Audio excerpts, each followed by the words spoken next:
best metal in 1981. We weren't even born yet.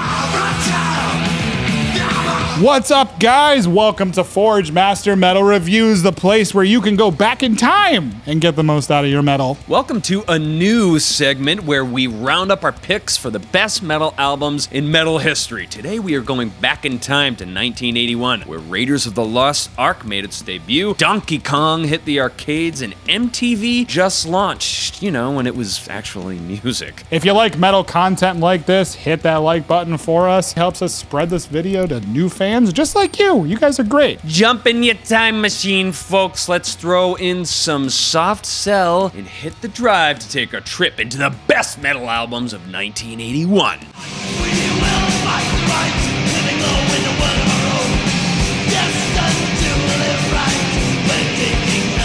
Venom, Welcome to Hell. Arguably one of the most influential Madam albums. Madam album. That's gonna be a character in the next Downton Abbey season. Yeah, she just writes albums. Yeah. I'm Madam Album. Arguably one of the most influential metal albums of all fucking time. There would be no black metal album or genre without Welcome to Hell. While other new wave of British heavy metal bands were heading down that more traditional path, Venom clearly wanted to make the fucking devil's music. In 1981, you just didn't see album covers with goats' heads on it and pentagrams or anything like that. This was truly groundbreaking stuff. You see it all the time today, and most metalheads don't really fucking turn a cheek to it, but man, this album made Kiss look like a bunch of Kiss sissies. With songs like Sons of Satan, In League with Satan, Witching Hour, the album was without a doubt the most satanic and wicked metal album ever fucking released in 1981. Seriously, what else was doing this at the time? The album is somewhat sloppy in its performance, but unholy hell, this thing is dripping with atmosphere and influenced so many fucking musicians even today. It really has, and I actually kind of like the sloppy performance. It just shows that we don't give a fuck attitude. We're here to do something evil, and we're gonna shove it down your fucking throat.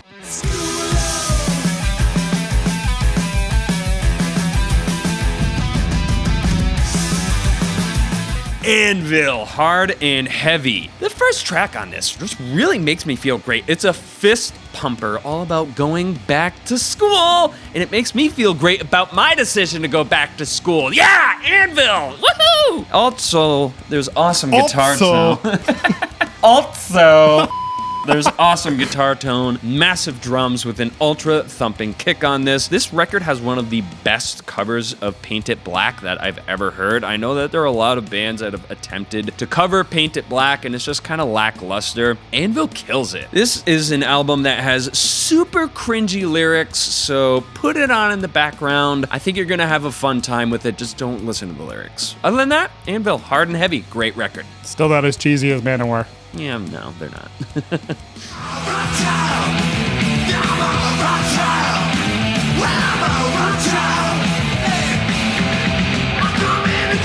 Iron Maiden, Killers. At this point, guitarist Stratton is out of the band and Adrian Smith is in the fucking fold. Most bands feel that sophomore slump, but not Iron Maiden. Killers was explosive in that it confirmed the massive fucking potential of this band after the debut. Wrathchild alone makes Killers completely iconic, and that gorgeous fucking majestic intro of Ides of March is totally timeless. I've got total love for Murders in Rue Morgue though. Pure greatness. This album is just, it has it all. Definitely the masterpiece of the Di'Anno era of Maiden. His swan song performance still to this day is amazing on this album. Steve's bass sound is really fucking cool on this record too. It's iconic. It's very rare that you have a bass player have his own sound on an album, and this is a really good example of that. Eddie Foley came alive too on Killers. It was all over denim vests, all over people's jackets and patches. Every metalhead wanted to know who the fuck Eddie was and why this album was so popular. It's amazing marketing, honestly. Yeah, despite the fact that Bruce Dickinson was in another band that I will talk about, Iron Maiden's Killers is just such a fantastic release. Put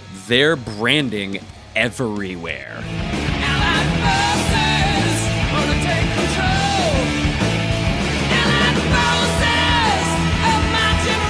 Triumph Allied Forces. Canadian good guy metalheads Triumph put out their 5th album in Allied Forces in 1981. You know, they were a mix of glam, hard rock, and new wave of British heavy metal. While this is probably the least metal album on this list, I see it as almost totally contrasting Venom's release. This is positive, it's powerful, it's filled with good moments and soaring atmospheres. Songs like Magic Power, Ordinary Man, and Fight the Good Fight have just become staples for the band and their live performance. Great songs, too. I'm really humbled by the band's continued philanthropy towards education and social services. Triumph is just an all-around good guy band, and this was a really cool record. If Triumph and Venom were to battle in like a fantasy landscape, who would win? Comment below. Good versus evil. Who would triumph? Would Triumph over Venom?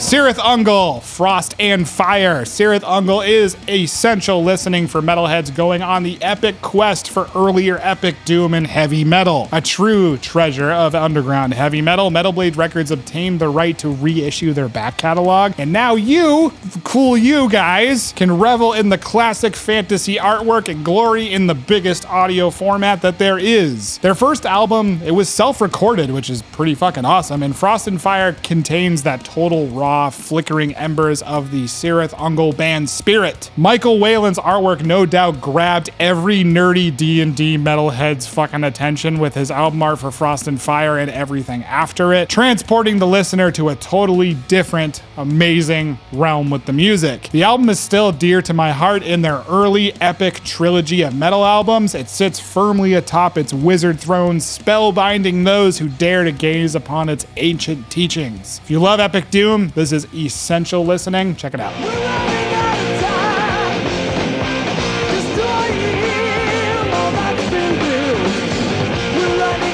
Tygers of Pan Tang, Spellbound. I was actually completely unfamiliar with this band going into this. I saw the album cover and I was like, okay, I need to just check this one out. I can totally see a lot of the early thrash inspirations, fast guitar, shouting vocals. There are some really cool songs on here that just you don't expect from an album that looks like this. The title of the band, Tygers of Pan Tang, with the ethnic looking font, it's just not what you would expect. But man, songs like Don't Stop By, Hellbound, and Mirror, these are all classics. Besides, you know, some of the awesome albums that you picked, I think Spellbound really might be one of my favorites from this list. Great record, awesome guitaring all around, early thrash influences, very cool album if you have not yet heard it.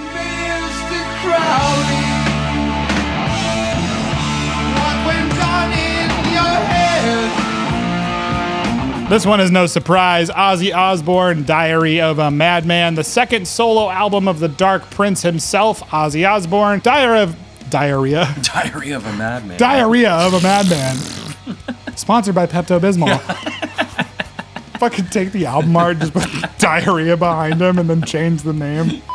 Diary of a Madman continues with the killer riffs and solos of the beloved Randy Rhoads. Over the Mountain, Sado, Flying High Again are banger fucking tunes showing that bright guitar playing, weaving in and out of those gorgeous vocal melodies. The last album to tragically include Randy Rhoads, rest in peace, as he died in a plane crash in 1982 following the release of this album. There's a couple bad tunes on the record though, unfortunately. Not a fan of the ballads like You Can't Kill Rock and Roll and Tonight. Those were kind of lame songs. But that doesn't ruin the album for me. The cover art though, it's so fucking horrible that it's great. Pretty sure it was done in Microsoft Paint. How do you have Randy Rhoads on this album and then have that fucking cover art? Seriously, but whatever. It's awesome. It's iconic. Everyone knows what it looks like. Everyone knows what it is. So.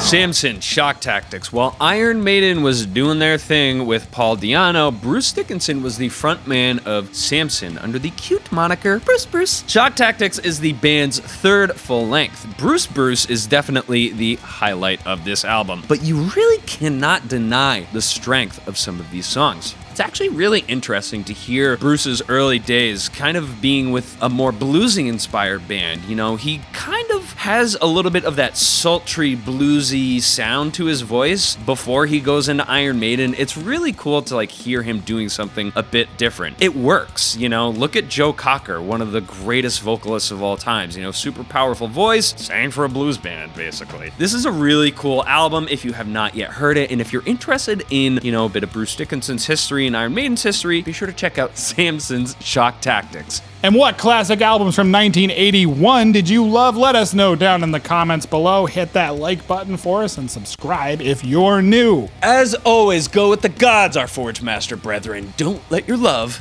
be tainted. See you next time.